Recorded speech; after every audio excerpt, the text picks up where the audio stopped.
కదా, ఈసారి ఎవరు సీఎం అవుతారు అనుకుంటున్నారు? జగన్మోహన్ రెడ్డి ఎందుకని? పథకాలు చాలా మంచి పథకాలు పెడుతున్నారు కాబట్టి ఆయనే నెక్స్ట్ సీఎం కూడా. ఆ పథకాల వల్ల ఉపయోగం లేదంటున్నారు కదా. ఉపయోగం ఉంది కాబట్టేనండి. ఎవరో కాదన్నారు, ఉపయోగం లేదు ఎవరన్నారు, ఎవరో వాళ్ళకి ఇది చేసిన వాళ్ళు అవుతారు. ఓకే, మరి ఆ పథకాలను వైసీపీ వాళ్ళకే అందుతున్నాయి అంటారు కదా. అందరికీ అందుతున్నాయి, ప్రతి ఒక్కరికి. కాపు నేస్తామని, చేయుతా అని అన్నీ అందరికీ నచ్చుతున్నాయి. అది ప్రజలు సోమరిపోతులే చేస్తున్నాడు సీఎం లేదంటున్నారు. ఏమండి, ప్రజలు సోమరులు ఎందుకు అవుతారు? అదన్నీ ఉట్టి మాటలు. డబ్బులు పంచుతున్నాడు అంతే అంటున్నారు. అందరు పంచేవాళ్ళే. ఎవరు పంచనంటారు? ప్రతి వాళ్ళు పంచేవాళ్ళే. రేపు మొత్తం ఇదే పథకాలు అంటున్నారు వాళ్ళు కూడా. వాళ్ళని నమ్మొచ్చా? అది మరి ఇంతకు ముందున్న గవర్నమెంట్ ఎలా వర్క్ చేస్తుంది, ఇప్పుడున్న గవర్నమెంట్ ఎలా వర్క్ చేస్తుంది? ఇప్పుడున్న గవర్నమెంట్ 100% బాగా చేస్తుంది.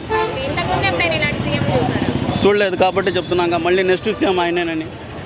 గెలిపిస్తారంటారా మరి ప్రజలు? పక్కా. షర్మిల గారు వస్తున్నారు కదా, ఎవరు వచ్చినా, బిడ్డనని చెప్తున్నారు ప్రజలు. ఎవరి బిడ్డనైనా నమ్మరు.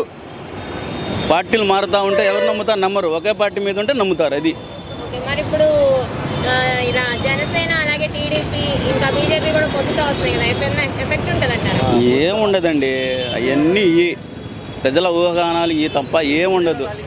అది పక్కా రావటం పక్కా. వైఎస్ జగన్మోహన్ రెడ్డి 100% రాష్ట్ర ముఖ్యమంత్రి. ఓకే.